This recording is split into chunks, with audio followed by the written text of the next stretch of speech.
ارشد القادری بیان فرماتے ہیں کہ تقریباً 100 سال پہلے کی بات ہے، جونپور شہر میں سندر لال نام کا ایک شخص رہا کرتا تھا۔ اس کا خاندان تھا اور وہ اپنے خاندان میں سب کا سردار تھا، سب کا سربراہ تھا، اور وہ سنار لوگ تھے، اور اس کی بیچ شہر میں چوراہے پر دکان تھی۔ بہت پیسے والا تھا، عزت و شہرت والا تھا، اس کا کام بھی بہت اچھا چلتا تھا، ہر وقت اپنے کام میں مصروف رہتا تھا، لیکن اندر سے بہت غمگین تھا، اندر سے بہت ٹوٹا ہوا تھا، اس لیے کہ اس کی کوئی اولاد نہیں تھی۔ گھر پہ آتا اس کی بیوی تھی، جب وہ غمگین ہوتا تھا تو اس کی بیوی اسے تسلی دیتی تھی، بہت اچھی اس کی بیوی تھی، ہر دکھ سکھ میں اس کا ساتھ دیتی تھی۔ ظاہراً تو اس کی بیوی اسے تسلی دیتی تھی، لیکن راتوں میں اٹھ اٹھ کے رویا کرتی تھی، وہ بھی بہت غمگین رہا کرتی تھی، اپنے شوہر کے سامنے خوش رہتی اور راتوں میں غمگین ہو جاتی۔ تو یہ پریوار اسی طریقے سے اپنی زندگی بسر کر رہا تھا، اور انسان اس ٹائم زیادہ غمگین ہوتا ہے، کوئی بھی ہو، کسی دھرم کا ہو، کسی مذہب کا ہو، عزت ہو، شہرت ہو، مال و دولت، ہر کچھ ہو، لیکن اگر اولاد کی دولت نہ ہونا، اگر انسان کی اولاد نہیں ہوتی ہے تو انسان ایک الگ زندگی جیتا ہے، ایک اسے سکون نہیں ہوتا ہے، ایسے عجیب اسے لگتا ہے کہ کاش اولاد ہوتی تو کتنا اچھا ہوتا، ساتھ میں ہوتی۔ یہ غم اسے ستاتا ہے۔ انسان کتنی بھی شہرت، عزت، پیسہ، دولت حاصل کر لے، لیکن اگر اولاد نہ ہو تو سب کچھ اسے بیکار لگتا ہے، کتنا بھی مالدار ہو۔ تو اس کی اولاد نہیں تھی، اسی گھٹن میں وہ کبھی کبھی رویا کرتا تھا تو اس کی بیوی اسے تسلی دیا کرتی تھی۔ پڑوس میں ایک سید صاحب رہا کرتے تھے، سید شریف، تو وہ ایسا کیا کرتے تھے کہ جب بھی محرم شریف کی 10 تاریخ آیا کرتی تھی تو وہ لنگر کیا کرتے تھے، لنگر حسینی کیا کرتے تھے، صبح سے لے کر شام تک ان کا لنگر حسینی چلا کرتا تھا۔ لوگ آتے تھے، کھاتے تھے، چلے جاتے تھے، غریب آتے تھے، فقیر آتے تھے، ان کو بڑا تقسیم کیا کرتے تھے۔ تو ایک دن ایسا ہوا کہ محرم شریف کی جب 10 تاریخ آئی تو صبح سے ہی ان کے ہاں لنگر شروع ہو گیا، اور شام کے ٹائم انہوں نے ایک رسم ادا کی کہ اپنے بچے کو ترازو کے پلے میں رکھا، ایک پلے میں بچہ اور ایک پلے میں انہوں نے مال و دولت رکھا، اپنے بچے کو دولت سے تول کر اور وہ دولت کو غریبوں میں تقسیم کر دیا۔ یہ جب سندر لال کی بیوی نے دیکھا تو اسے بڑا عجیب لگا کہ ابھی تک تو انہوں نے ایسا کیا نہیں، اب انہوں نے مال و دولت کو ایک پلے میں رکھا، بچے کو ایک پلے میں تول کے اور مال و دولت تقسیم کر دیا۔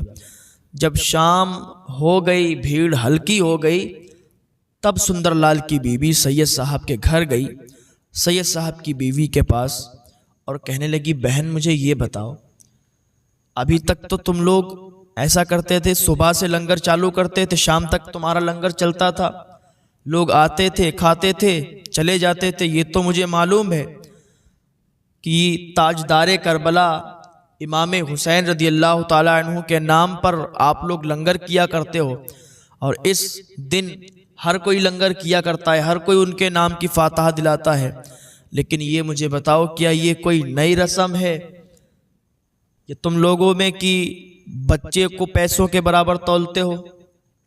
تو اس نے کہا، بہن ایسی کوئی بات نہیں ہے، لیکن یہ ایک لمبی کہانی ہے، یہ ایک الگ کہانی ہے، تم نہیں سمجھ پاؤ گی۔ تو اس نے کہا، اچھا میں کیوں نہیں سمجھ پاؤں گی؟ اس لیے کہ میں ہندو دھرم کی ہوں، الگ دھرم کی ہوں، آپ ایسا کیسے سوچ سکتی ہیں؟ ایسا لگتا ہے آپ مجھے بتانا نہیں چاہتی۔ سید صاحب کی بیوی کہتی ہیں، بہن کیسی باتیں کر رہی ہو، میں تمہیں کیوں نہیں بتاؤں گی؟ اچھا ٹھیک ہے، اگر سننا چاہتی ہو تو ٹھیک ہے، میں تمہیں بتاتی ہوں۔ وہ بتانے کے لیے تیار ہو گئی، ادب کے ساتھ بیٹھ گئی اور کہنے لگی، سنو بات کیا تھی۔ ایسا تھا کہ میری اولاد نہیں تھی، میں اپنی زندگی میں گھٹ گھٹ کر رہا کرتی تھی، اپنی زندگی گھٹ گھٹ کر جیتی تھی، کبھی بھی آنسو نکل آتے تھے، کبھی بھی غمگین ہو جایا کرتی تھی۔ ایک دن ایسا ہوا کہ رمضان شریف کا مہینہ چل رہا تھا اور افطار کرنے کے لیے بیٹھے ہوئے تھے کہ ایک دم چیخ نکل گئی، ایک دم چیخ نکلی کہ یا حسین میری اجڑی ہوئی جھولی کو بھر دو۔ تمہارا درد تو ایسا ہے کہ کوئی بھی مانگنے والا جائے تو خالی نہیں لوٹتا، تمہارے گھر کی ریت نہیں ہے کہ کسی کو خالی لوٹائیں۔ آج آپ سے کچھ مانگ رہی ہوں، آپ مجھے نواز دو، میری اجڑی ہوئی گود کو بھر دو، میری سونی گود کو بھر دو۔ اے فاطمہ کے راج دلارے، مانگنے والوں کو آپ کے در سے کیا نہیں ملا، ایک چٹکی مجھے بھی عطا کر دو۔ عالم ہستی کے راج کمار، اپنی دولت اقبال کا ایک چراغ میرے گھر میں بھی جلا دو۔ بڑی مشکل سے میرے گھر والوں نے مجھے سنبھالا، ایک چارپائی پر لٹال دیا، میں نے کھانا بھی نہیں کھایا، ایسے ہی میں سو گئی۔ اور جب میں سوئی نا تو میری قسمت کا ستارہ جاگ گیا۔ جب میں سوئی تھی تو فوراً مجھے خواب آیا، اور ایسا خواب آیا کہ بالکل سناٹا ہے، کالی رات ہے اور ایسی کالی گھٹا چھائی ہے کہ سامنے کچھ نہیں دکھتا، تارے کھلے ہوئے سب موجود ہیں، دکھ رہے ہیں، تارے نکلے ہیں۔ ہم تاروں کی طرف دیکھنے لگے تو ایک تارا ٹوٹا اور میری گود میں آ کر گرا، اور اس کی روشنی پھیلی ارد گرد اور پھر غائب ہو گئی۔ اتنا ابھی دیکھا تھا کہ کانوں میں آواز آئی، جا مایوسیوں کی مجدار سے تیری کشتی نکال دی گئی ہے۔ صدا لگانے والوں کو محروم واپس کرنا ہمارے گھر کی ریت نہیں ہے، تاریکیوں کی عمر ختم ہو گئی، اب جلدی تیرے گھر میں آرزوؤں کا سویرا چمکے گا۔ اس کے بعد میری آنکھ کھل گئی، نشاط و سرور کی لذتوں سے اچانک میری روح سرشار ہو گئی، امیدوں کی مرجھائی ہوئی کلیوں کو زندگی کا نیا فروغ مل گیا۔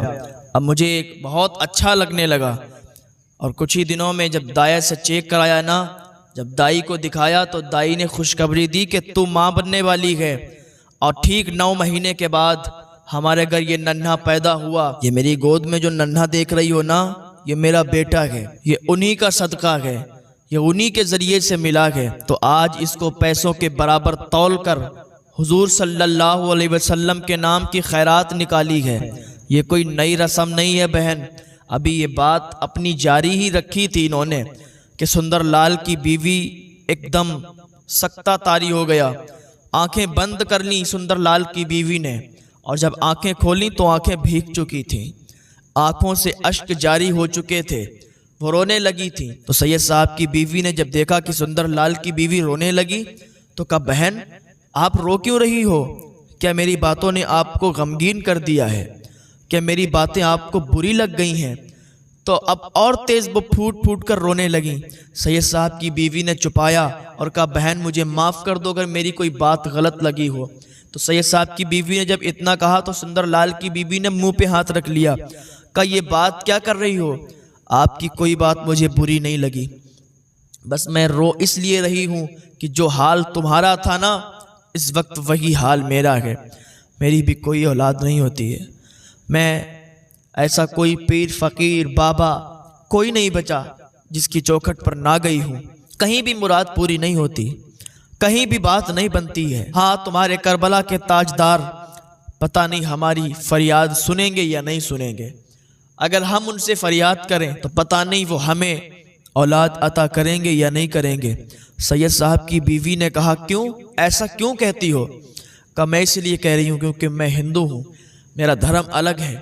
سید صاحب کی بیوی نے کہا، سنو بہن، ان کے در پہ جو بھی مانگنے جاتا ہے نا وہ اسے عطا کر دیتے ہیں، اور بہن سنو، ان کے نانا ایسے کہ وہ رحمت للعالمین ہیں، سارے عالم کے لیے رحمت بن کر آئے ہیں، وہاں جب کوئی مانگنے جاتا ہے وہ دھرم نہیں دیکھتے، عطا کر دیتے ہیں۔